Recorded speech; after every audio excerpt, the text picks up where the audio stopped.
Bonjour à toutes et à tous, j'espère que vous allez bien. Vous l'avez peut-être remarqué, ou alors pas du tout parce qu'en fait vous en avez rien à foutre et ce serait tout à fait normal. Mais on a changé le jour de publication de nos vidéos. Avant c'était le mardi et à partir de maintenant ce sera le mercredi, mais toujours à 18 h. Mais on s'en fout un petit peu parce qu'on a bien plus important à traiter aujourd'hui. Vous l'avez vu dans le titre et vous en avez certainement entendu parler ou même vu des images. Aujourd'hui, on va parler de la situation à la frontière entre l'Union européenne et le Bélarus, ou Biélorussie, ça dépend ce que vous préférez comme utilisation de nom. Le sujet qu'on va donc aborder aujourd'hui n'est donc pas le plus léger, bien au contraire, mais c'est très important. Depuis plusieurs semaines maintenant, la situation à la frontière entre l'Union européenne et le Bélarus devient de plus en plus catastrophique, et ce sur plusieurs aspects, et en particulier sur l'aspect humanitaire. Plusieurs centaines d'hommes, de femmes et d'enfants venus principalement d'Irak, de Syrie ou d'Afghanistan se retrouvent en ce moment bloqués à la frontière entre le Bélarus et l'Union européenne. Et ce, dans des conditions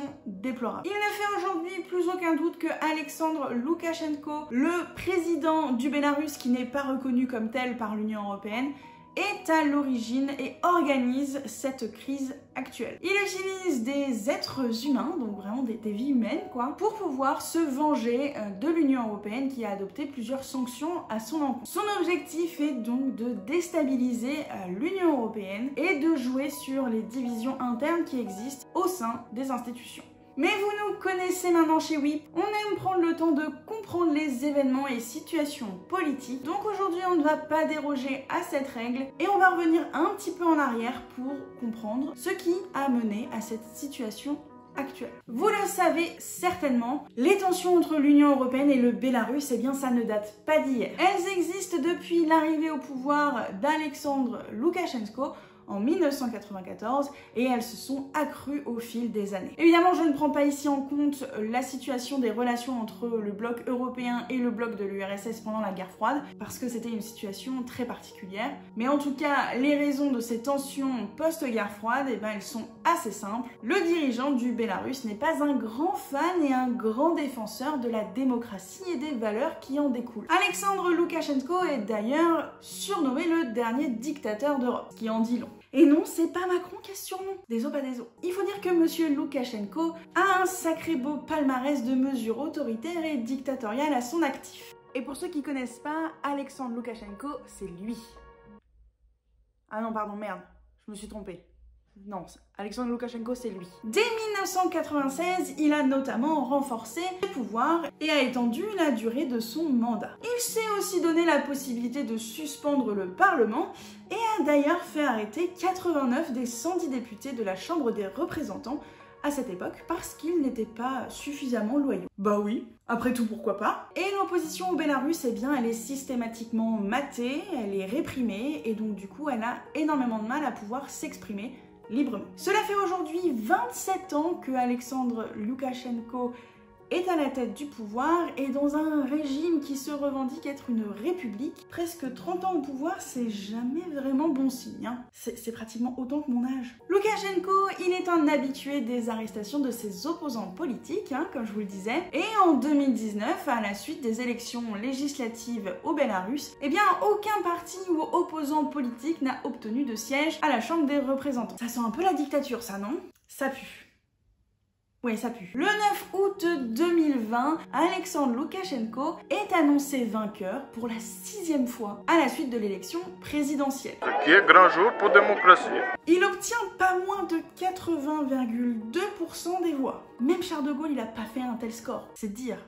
Я находился здесь. 80 тысяч, если не будешь слушать, разговор закончится, если ты этого хочешь. Поэтому 80% это законный, неопровержимый факт. Других цифр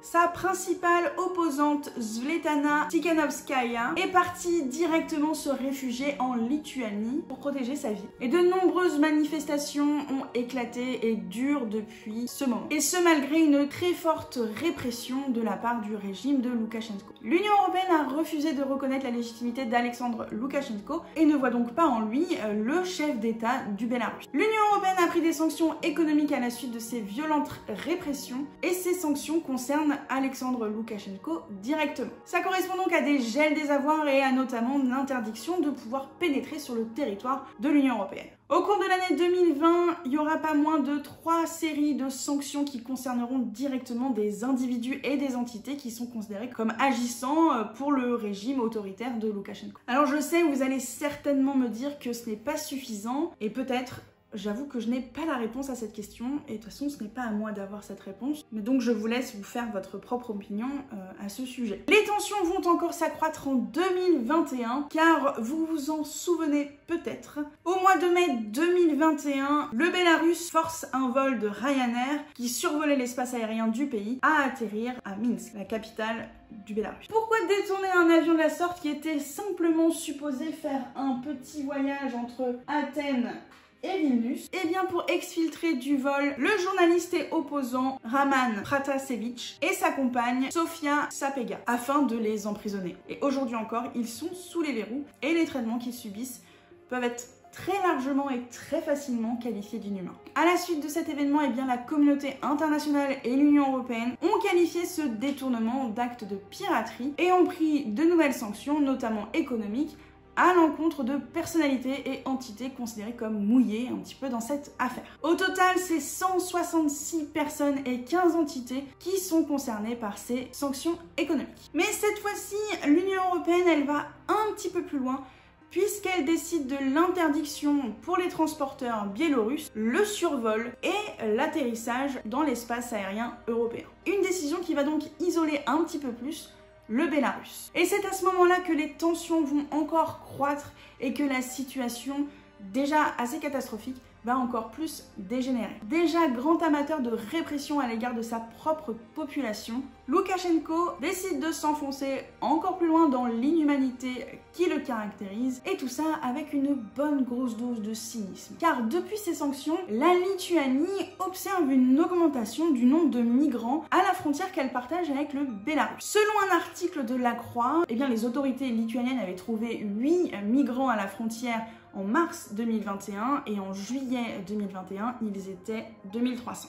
La Lituanie a donc très vite accusé le régime de Loukachenko comme étant le responsable de cette hausse du nombre de migrants sur cette zone.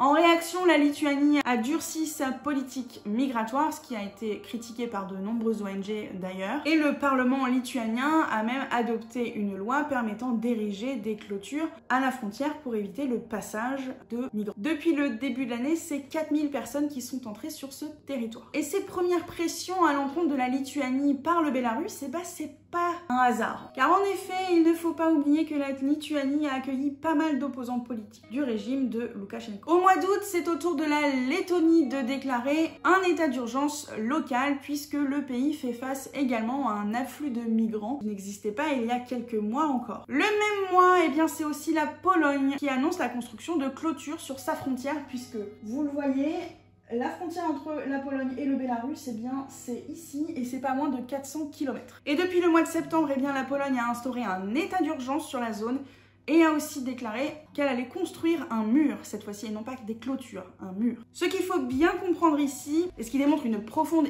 inhumanité et un cynisme sans borne de la part de Loukachenko, eh bien c'est que son régime va jusqu'à acheminer des gens venus principalement d'Irak, mais aussi de Syrie, ou encore d'ailleurs, pour les emmener jusqu'à Minsk, et ensuite les emmener en bus aux frontières, en commun avec l'Union européenne et les lâcher là dans la nature, où ils sont donc laissés à leur propre sort dans des conditions déplorables et avec l'espoir de pouvoir passer la frontière. En fait, c'est du trafic d'êtres humains, quoi. Et c'est d'un cynisme sans nom. Et donc, la situation, évidemment, eh bien, elle dégénère depuis plusieurs semaines maintenant. Les migrants qui sont utilisés par le régime de Loukachenko et qui sont finalement pris en otage par cette situation intenable vivent, comme je vous le disais, dans des conditions qui sont déplorables et qui subissent aujourd'hui, eh bien, le froid. Puisque oui, bientôt l'hiver. Et donc forcément des tensions apparaissent entre les migrants et les gardes frontières des pays comme la Lettonie, la Lituanie ou la Pologne, avec des jets de cailloux, l'utilisation de gaz lacrymo. Enfin bref, l'ambiance est intenable. Et de plus, la situation est assez peu claire au niveau de la frontière entre la Pologne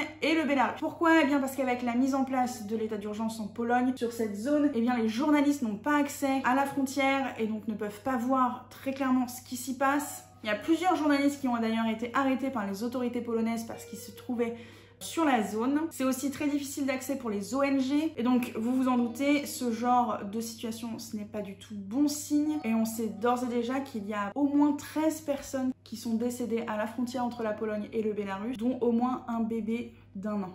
Ainsi, autant les critiques vont bon train concernant le régime de Loukachenko, responsable de ce drame humanitaire par l'instrumentalisation de vies humaines, mais les critiques visent également la gestion par la Pologne de la situation, et l'Union européenne a d'ailleurs tiré la sonnette d'alarme en rappelant l'importance de traiter ces migrants avec dignité. Mais à part ça, vous allez me dire, qu'est-ce que fout l'Union européenne? Eh bien, elle essaye tant bien que mal de trouver des solutions et Dieu sait que ce n'est pas évident. Bien déjà, l'Union européenne, cet été, a gentiment contacté les autorités irakiennes pour leur demander comment ça se fait que des avions partent comme ça, tranquillou, avec des gens, jusqu'au Bélarus. Et donc l'Irak a fini par suspendre les vols à destination Bélarus, ce qui a engendré une baisse du nombre de personnes irakiennes sur la frontière entre l'Union européenne et le Bélarus. Le 14 novembre dernier, suite à la pression exercée par la Commission européenne, eh bien, il y a 3 autres compagnies aériennes venant du Bélarus et de la Turquie qui ont annoncé renoncer à procéder à ces transferts de personnes vers le Bélarus. Et il y a quelques jours, le Liban a aussi renoncé à ces vols. L'Union européenne a également débloqué des fonds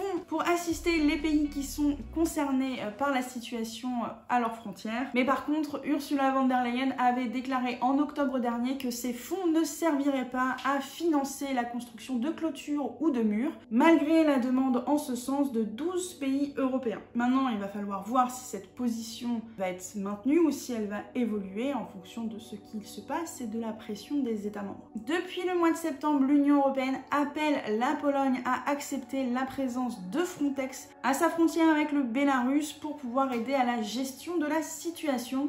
Mais la Pologne refuse catégoriquement la présence de Frontex. Car, je vous rappelle, entre l'Union européenne et la Pologne, c'est très tendu.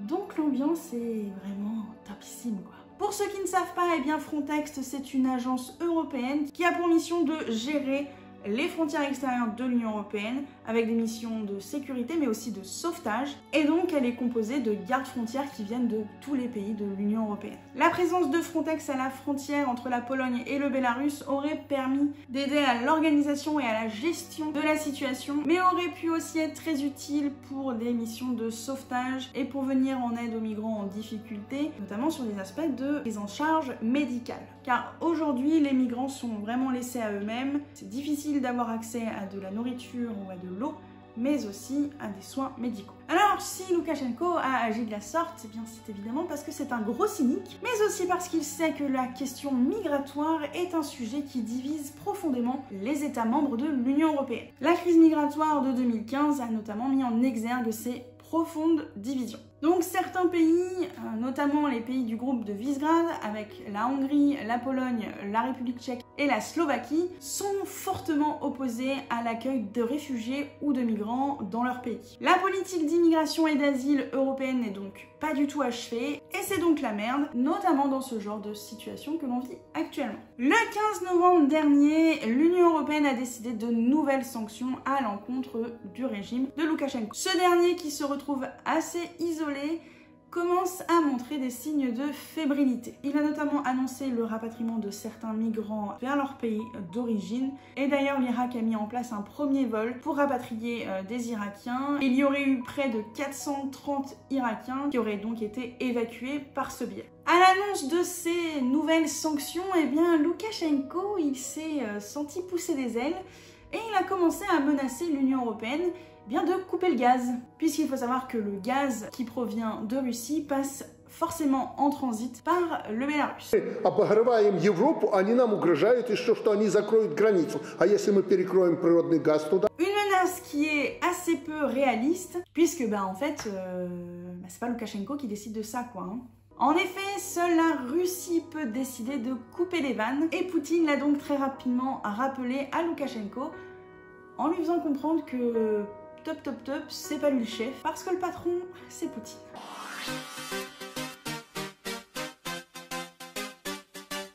Il faut cependant noter que Loukachenko a réussi à avoir Angela Merkel au téléphone, alors qu'aucun dirigeant de l'Union européenne n'avait eu de contact direct avec lui depuis l'élection présidentielle de 2020, qui n'est donc pas reconnue, je vous le rappelle, par l'Union européenne. À la suite de cette discussion au téléphone, Loukachenko a déclaré qu'il avait eu un accord avec Angela Merkel pour enclencher des pourparlers entre le Bélarus et l'Union européenne.